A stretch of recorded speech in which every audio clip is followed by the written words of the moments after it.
If you're struggling to think about the subject lines that will get your subscribers to click through and read your email, then keep watching this video. In it, we're gonna go over my framework for how I create effective email subject lines, apply it to 7 real-world examples by looking at Noah Kagan's subject lines, and then wrap things up with some key tips that you can keep in mind when you start writing your next email subject line. By the end of this video, you're gonna learn the framework, we're gonna apply it to 7 real-world examples, and then I'm gonna leave you with a few pointers that you can take to apply to your own email subject lines. Stick until the end to learn how to get more of my email marketing tips sent directly to your inbox. Here are some timestamps that you can use to follow along, but without further ado, let's get into it. When it comes to writing better email subject lines, I highly recommend that you remember the acronym PI. Typically, I find that the best email subject lines incorporate at least one aspect of this acronym. So let's go over what each of these letters stand for. The letter P stands for personal, and typically this strategy is used by creators or by small brands. But the purpose behind this is that the creator or the small brand is trying to connect a human aspect of their own story or experience into their email subject line. If it's not a story or something related to them personally, it could also be them attempting to connect with their reader or their audience to relate to their interest or their personal experience. The key insight here is that by keeping things personal, we're helping in creating a connection between us, the brand or the creator, and our audience. The next letter I stands for insightful. So this relates to something in which the subject line is aimed at capturing the attention of the reader because it's revealing something new that the reader didn't necessarily know. So this could come in the form of a data statistic, an industry trend, a case study, or something along those lines. The last letter E stands for emotional, and these types of subject lines are all about the shock factor. They're all about generating some sort of visceral reaction from our subject line to prompt us and encourage us to click through and read that email. Now that we understand the fundamentals behind the PI acronym, let's look at 7 real-life examples of how this framework gets used in action. For the sake of these examples, I'm gonna pull from another creator, Noah Kagan. I'm subscribed to him and I love his content. He's essentially an early Facebook employee who also creates a ton of helpful business content and has created some successful businesses himself. So if you haven't already checked him out before, be sure to do so. Noah likes to use his email list to promote his latest YouTube videos, so oftentimes his subject lines will relate to something that he's covering in his video of the week or the day. So as we go through this, keep that in mind and let's jump into it. The first example is the subject line, adding hot sauce to your life. This is an example in which we are applying both personal as well as emotional language in our subject line. The reason why it's personal is because it includes language like your life, which relates to me as a reader and tunes me in to understand what's in it for me. And the reason why it's emotional is because it uses the phrase hot sauce, which naturally invokes a reaction to think about something red or just a certain feeling versus living life normally. So this is a great example in which Noah is applying both personal as well as emotional languaging in his email subject line.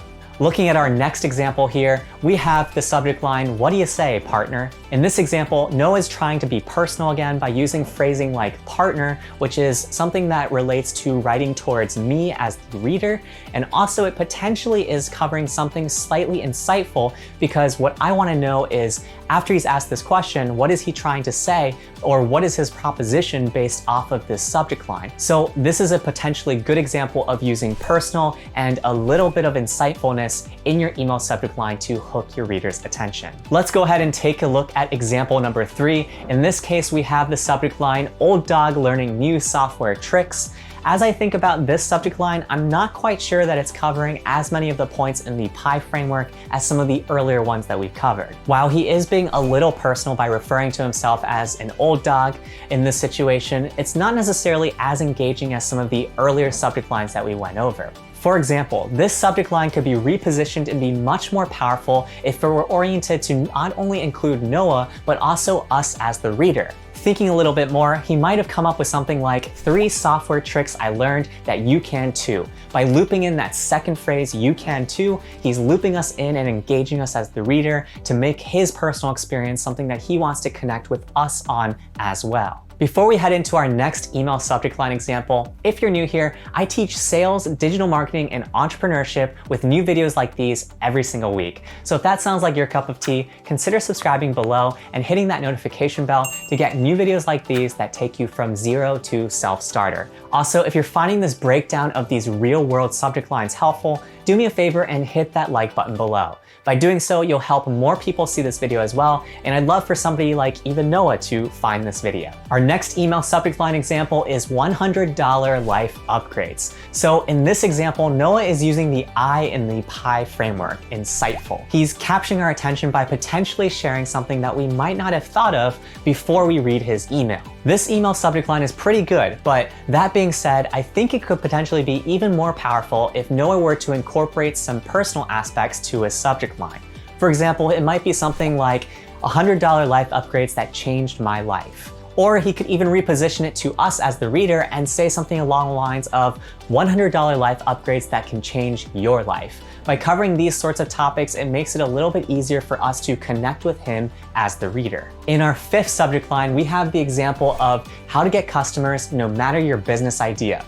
Now, this is a great email subject line, and the reason why is because it's both insightful as well as personal. The reason why it's insightful is because it's covering a topic like how to get customers, and the reason why it's personal is because it loops in about how it doesn't matter what our business idea is. Yet another reason why this email subject line is so effective is because it highlights a common objection and tackles it head on in the subject line, in the case in which a person might have doubts about their business idea or think that this XYZ tip can't be applied to their particular business. By addressing this in the subject line, Noah gives us even more reasons to click into the email. It's in this way that Noah actually hits on potentially all 3 points of the pie framework, in that we're hitting on some level of an emotional response here when we think about those potential objections that we might face as the reader to his email. Example number 6 is I paid a pro $2,142 to upgrade my setup. The reason why this subject line is so great is because it covers all 3 aspects of the pie framework. It's personal because Noah's telling a story about how he paid this guy XYZ dollars to upgrade his setup, and it's insightful because we are actually going to get curious about what this pro did to actually upgrade the setup or what they did with the $2,000.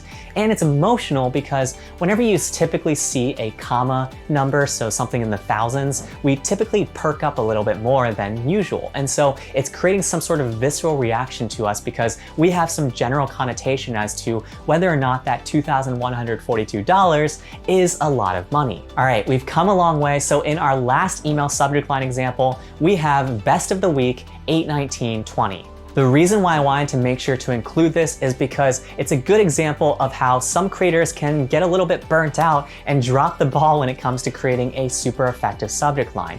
This might be a little bit insightful of a subject line because it's covering the top picks for the week, but it pretty much misses the mark in terms of the framework of covering something personal or emotional in any regard. In fact, this subject line is probably the weakest of the 7 we reviewed because it's just something that follows the convention of a lot of other email newsletters. And the reason why that's not helpful is because at the end of the day, your email subscribers are probably getting 20 to 25 different newsletters every single week. Using a subject line like this is not super motivational to me as the reader in choosing your newsletter to give attention to, as opposed to any of the other 19 or to 24 newsletters that I'm subscribed to. Now that we've gone over 7 real-world examples, I want to give you 3 tips that you can take to apply to your future email subject lines. This way, you're going to be able to get more opens and more engagement with your list. The first tip I have for you is to make sure that you're connecting your experiences with your readers. Something that you probably noticed as we went through Noah's examples is that his best ones were ones that incorporated something personal about him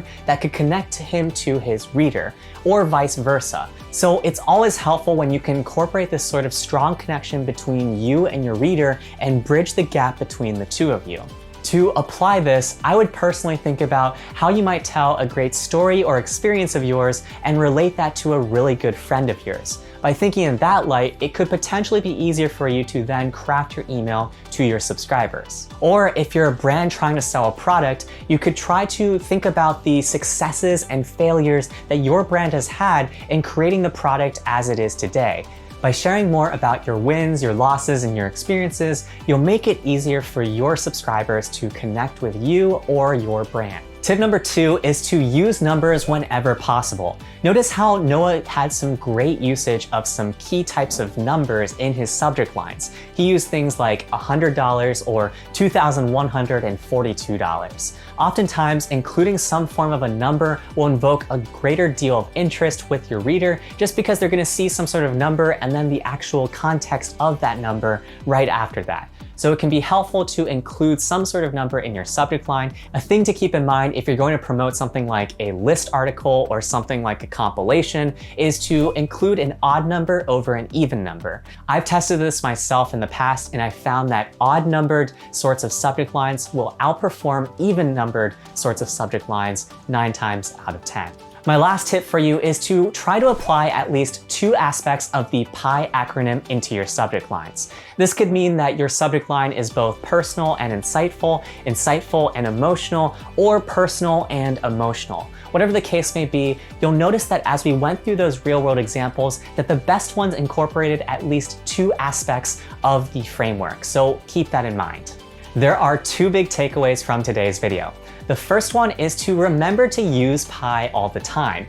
This framework can really be applied for more than just email subject lines. You could apply it to email body copy, body text on a page, or just in general copywriting skills. So it's really important for you to master these principles of covering things that are personal, insightful, and emotional, because that's the sort of content that everybody likes to enjoy. The second big takeaway I have for you is to apply the PI framework on people you follow. The best way to internalize this framework is to try to think about it from the lens of the creators or brands that you personally follow.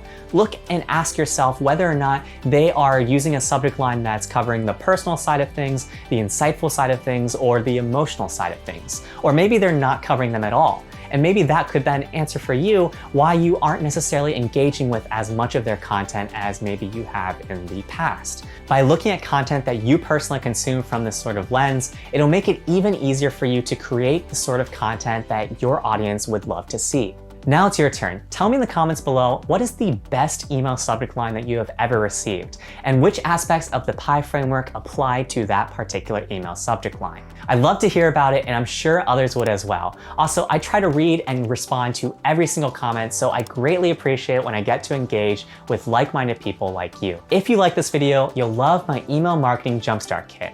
In it, I provide a ton more email marketing tips and tricks that you can start using today for free. So be sure to check that out in the link in the video description below. Also, if you found this video helpful, do me a favor and hit that like button below. By doing so, more people are able to discover this video. Feel free to also share this with anybody that you think might be struggling when it comes to writing effective subject lines. And lastly, you've made it so far into this video, I'd greatly appreciate if you consider subscribing and hitting that notification bell below to get more content like this. Every single week, I'll teach you something new in sales, digital marketing, and entrepreneurship to take you from zero to self-starter as we learn some real-world business skills. We've covered a ton of content in this email marketing series, so in my next set of videos, I'm gonna be jumping into sales again. In the meantime though, be sure to check out these videos that YouTube thinks you might like.